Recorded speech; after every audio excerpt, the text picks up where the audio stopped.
saudara-saudara yang kekasih dimanapun saudara berada, selamat hari Minggu dan selamat beribadah di tempat masing-masing.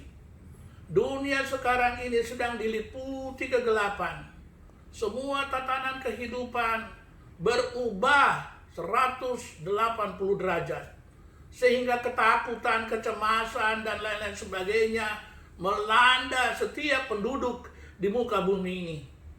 Saya beberapa hari lalu sempat menonton televisi dari Jerman. Ternyata di Jerman sendiri sudah ada training bagaimana hidup baik dan berbahagia. Dan beberapa poin yang saya catat, di situ dikatakan bahwa untuk berbahagia yang pertama adalah mensyukuri semua yang baik, mensyukuri.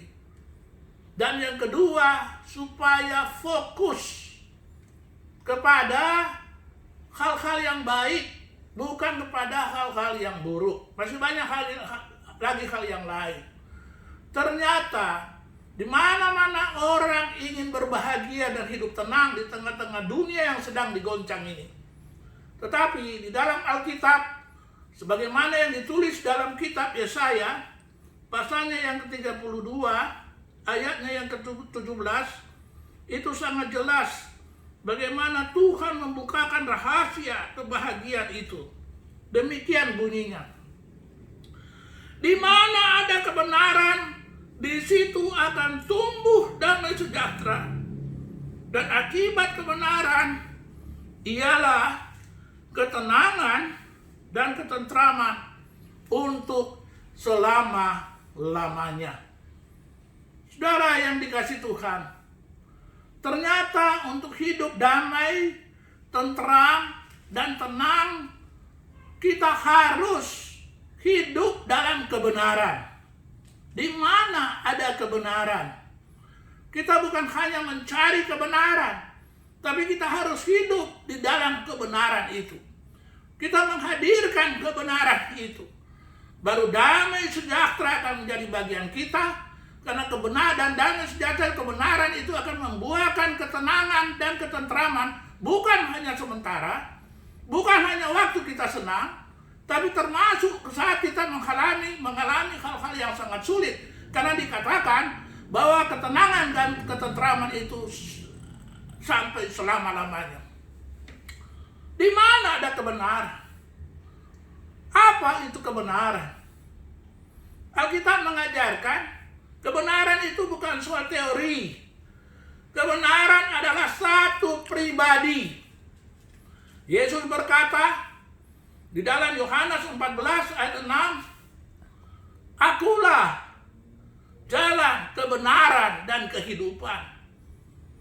Jadi Yesus adalah kebenaran itu. Dengan kata lain, di mana ada Yesus, di mana ada Yesus, di sana ada damai sejahtera. Dan mereka yang menerima Yesus dan tinggal di dalam Yesus, dia tinggal dalam kebenaran, dia akan diberikan damai sejahtera yang luar biasa. Seperti yang dijanjikan Yesus. Karena damai sejahtera yang dia dapat adalah damai sejahtera daripada Yesus sendiri, sesuai dengan Yohanes pasalnya yang ke-14, ayatnya yang ke-27. Dikatakan demikian. Damai sejahtera kutinggalkan bagimu, damai sejahteraku sendiri. Jadi damai sejahtera dari Yesus ditinggalkannya kepada kita. Dan kita tahu bahwa Yesus damai sejahtera itu luar biasa.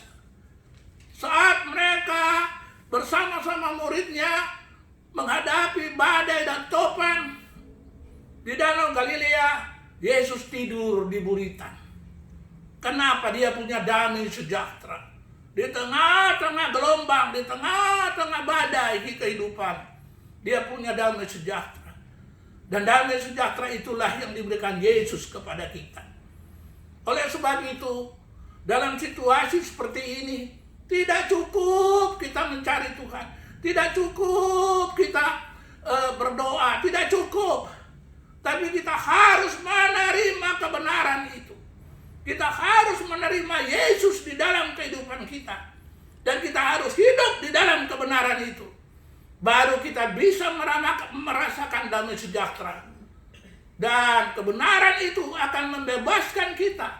Sesuai dengan Yohanes pasal 8 ayat 32 dan 36. Kita baru sungguh-sungguh bebas dari ketakutan. Kita sungguh-sungguh baru bebas dari kecemasan. Kalau anak itu, kebenaran itu membebaskan kita.